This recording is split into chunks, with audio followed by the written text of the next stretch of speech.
ओम। पैसा माया। पैसा से क्या खरीदा जा सकता है, क्या नहीं खरीदा जा सकता। पैसे और धर्म दोनों साथ साथ चलते हैं। या तो आप धंधा धर्म के साथ करते हो, या धंधे का धर्म धर्म का धंधा करते हो। बात गहरी है, बहुत सीधी है। ऐसा ही कुछ हुआ। एक अमीर भक्त पहुंचे महात्मा के पास। उन्होंने महात्मा से कहा, फ़कीर, मैं चाहता हूँ कल हमारा नया शोरूम खुल रहा है, आप वहाँ पहुँचे गाड़ियों का। फ़कीर बोला, भाई मैं पैदल चलने वाला आदमी हूँ, तुम ये गाड़ी लेके आए हो, इसके लिए आभारी हूँ और आशा करूँगा आप ये गाड़ी लेके यहाँ से चले जाएं। और भाई मैं आ नहीं पाऊँगा। अब ये जो अमीर थे, इन्हें ना सुनने की आदत थी नहीं, क्योंकि आजकल के तो सारे जितने तुम्हारे साधु सन्यासी संत योगी हैं, ये सब बिकते हैं। क्योंकि टुकड़ा डालो, जैसे पैट चले आते हैं, वैसे ही ये सारे बाबा पहुंच जाते हैं। इस अमीर का दिमाग थोड़ा सा ठनका। वो बोला, फ़कीर तुम्हारी औकात क्या है? तुम 2 कौड़ी के फ़कीर होके मैं तुम्हें सम्मान दे रहा हूँ, तुम मेरे सर पे ही नाच रहे हो।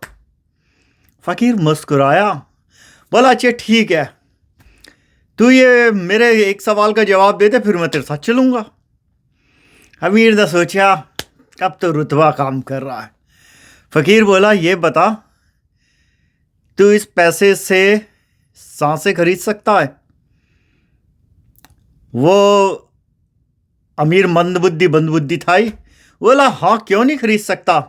जिस हॉस्पिटल में बोलो वहाँ पे होगा, जितने ऑक्सीजन के सिलेंडर होंगे वो लग जाएंगे। और सांस के लिए क्या चाहिए? ऑक्सीजन ही तो चाहिए, वो मिल जाएगी। फ़कीर हंसा, बोला, तुम अपने बाप की सांसें ला सकते हो इस पैसे से? फ़कीर बोला, पागल हो क्या? अगर पैसे से किसी इंसान को बचाया जाता तो कोई इंसान कभी यहाँ से निकलता ही नहीं, इस मृत्यु लोक से। फ़कीर बोला, यही तो मैंने तुझे बताया, तेरे पैसे में इतनी ताकत नहीं है। वो आज के ज़माने के जो ये ठग फ़कीर हैं वो जाते हैं, मेरे लिए सब बराबर। कभी तुमने देखा है शिव को किसी के ओपनिंग सेरेमनी में जाते हुए? अगर तुम मुझे भगवान कहते हो तो फिर मैं कैसे तेरे यहाँ आऊँगा? मेरे लिए तो सारे बच्चे बराबर हैं, चाहे अमीर हो चाहे गरीब हो, चाहे छोटी जात का चाहे ऊंची जात का हो, गोरा हो या काला हो। ये तो आजकल के सो कॉल्ड पाखंडियों ने, ये जो सरकारी तुम्हारे साधु संत योगी हैं जो मुखौटा लगाते हैं, इन्होंने बदनाम कर दिए इस चोले को। वरना इस चोले में तो इतनी शक्ति थी।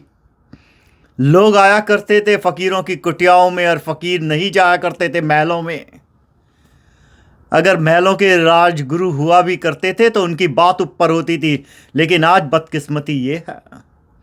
फिर फ़कीर ने कहा, तुम सिर्फ पैसे से सुख खरीद सकते हो, ज़रूरत की सामान खरीद लोगे, लोगों को चाटुकता के लिए खरीद लोगे, वो तुम्हारी चाटेंगे, जो बोलोगे वो करेंगे, लेकिन याद रखो, प्रेम नहीं खरीद सकते। अगर तुम प्रेम खरीद सकते तो तुम्हारी पत्नी ने तुम्हें छोड़ा नहीं होता।